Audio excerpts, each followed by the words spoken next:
ابو جال نے جب اعلان کیا نا جو حضور کو شہید کرے گا تو اسے 100 سرخ اونٹ دیے جائیں گے. حضرت فضالہ بن عمیر ایک صحابی ہیں، کہتے ہیں میں عورتوں کا معاذ اللہ بڑا رسیہ تھا، تو کہتے ہیں میں خنجر بغل میں دبا کے نا تو طواف کعبہ کرنے چلا گیا. کہتے ہیں وہاں جب میں پہنچا تو میں نے دیکھا حضور بھی طواف کر رہے ہیں، تو نبی کریم نے مجھے دیکھتے ہی حضور میرے قریب آئے اور مجھے نہیں بتانا پڑا. حضور فرمانے لگے تیرا نام فضالہ ہے؟ میں نے کہا ہاں.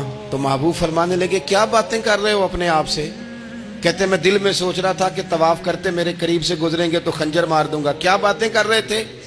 فضالہ کہتے ہیں میں تو جب آیا تھا تو ایک بی بی سے مل کے آیا تھا، میں نے کہا تھا کہ میں آج بڑی رقم لے کے آؤں گا اور معاذ اللہ تیرے پاس رات گزاروں گا.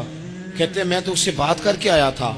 اب حضور سید عالم صلی اللہ علیہ وسلم نے پوچھا تو فضالہ ہے؟ میں نے کہا ہاں.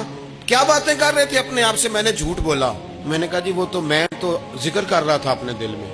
کہتے ہیں حضور مسکرائے اور مسکرا کے فرمانے لگے چل چھوڑ، جس کام آیا تھا وہ کرتا کیوں نہیں؟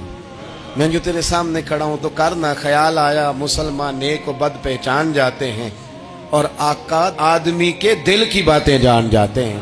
کرنا وہ کام. تو فضالہ کہتے ہیں کہ میں کانپ گیا، میرے ہاتھ سے وہ خنجر گر گیا. حضور نے میرے سینے پہ ہاتھ پھیرا، اس طرح پھیرا کہ زندگی میں اتنا سکون کبھی نہیں ملا.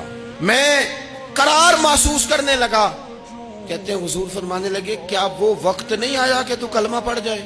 کہتے ہیں میں نے فوراً کہا حضور آ گیا ہے وقت، پڑھائیں مجھے کلمہ. کہتے ہیں نبی پاک نے کلمہ پڑھا دیا، میں مسلمان ہوا. میں واپس لوٹا تو وہی عورت بن سنور کر تیار ہو کر گلی میں کھڑی تھی. عادتیں بدل جاتی ہیں. شرط یہ ہے کہ ہم تھوڑی سی کوشش کریں. شرط یہ ہے کہ ہم اپنے آپ کو اللہ رسول کی بارگاہ میں پیش کریں. ہمیں سب سے زیادہ تکلیف میں ہماری اپنی عادات نے ڈالا ہے، ہماری اپنی خواہشات نفس نے ہمیں زیادہ آزمائشوں میں ڈالا. کہتے ہیں وہ عورت بن سنور کے کھڑی تھی. جب میں واپس لوٹا تو پہلے میں اس کے پیچھے بھاگتا تھا، اب میں اس کے قریب سے گزر گیا تو اس نے آواز دی تو فضالہ نہیں؟ کہتے ہیں میری جھکی ہوئی گردن، میں سر نہیں اٹھاتا. مجھے کہنے لگی تو وہ نہیں ہے جو فضالہ ہے؟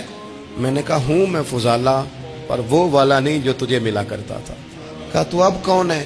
کہنے لگے میرا ٹائٹل بدل گیا ہے، میرا تعارف بدل گیا ہے، اب میں رسول کائنات کا غلام ہو گیا ہوں.